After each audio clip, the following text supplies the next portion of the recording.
ازيكم؟ تعالوا بقى النهارده هنعمل كشري بعدس اصفر يجنن، ونظبطه بقى كده بشويه حاجات جنبه. يلا بينا. هنجيب حله نحط فيها زيت ونحط عليها الرز بالعدس الاصفر. ده كوبايه الا ربع عدس عليها كوبايه الا ربع رز، وبنقعد نقلبهم شويه على النار لحد ما لونه ابتدى تحسوا ان هو بيصفر كده، حاجه بسيطه. بعد كده هنحط عليه كمون، ونحط عليه واحده من المرقه، وبعد كده نحط المية بتاعتنا. اهم حاجة الكشري بعدس اصفر ما بياخدش مية كتير خالص، يعني يا دوبك تغطي الكشري بس، ونقلب فيه بس شوية لحد ما المرقة تدوب معانا. بعديها نستنى لما المية دي تتشرب خالص ونوطي عليه ونغطيه ونسيبه يستوي.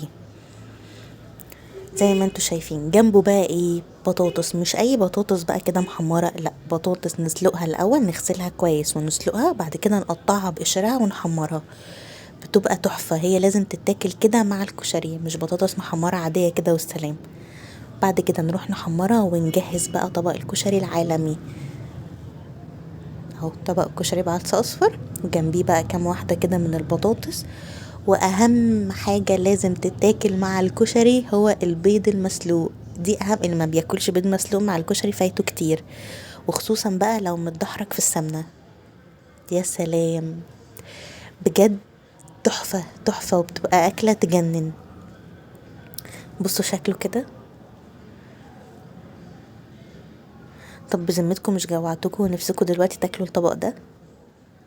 وجنبيه بقى اهم حاجة برضو بتنجان معمول بخل وتوم. هبقى انزل لكم الطريقة بتاعته في فيديو لوحده، برضو طعمه فظيع جدا. اهم حاجة لو تعجبكم وصفاتي ما تنسوش تعملوا لي لايك وفولو وحركة الاكسبلور، وجربوا الكشري بالطريقة دي وجنبيه الحاجات دي كلها، وبجد هيعجبكم قوي، وهستنى رأيكم في الكومنتات. اتفرجوا بقى على جمال الطبق.